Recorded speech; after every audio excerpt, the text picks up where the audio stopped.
Bakit sinasabi mo yung nanay mo nag-asawa pa siya? Kung hindi siya nag-asawa, hindi kanya magiging anak. Bakit? Sa uli niyang pag-asawa, doon ako lumitaw. Isa lang yung asawa ng nanay mo, wala nang iba. Bakit? Ikaw ba? Hindi ka nag-asawa? Hindi. Ano mo ako? Ewan ko. O, tignan mo nga. Nag-asawa ka din. Anak mo ko, anak mo si Baby, anak mo si Boy, anak mo si Roy, anak mo si Ann.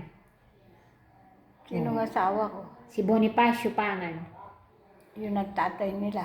Tatay namin yun. Oo, tatay namin. Ganon. Kaya nag-asawa ka. Eh, nasaan ang tatay ninyo? Namatay na. Ba't namatay? Nagkasakit.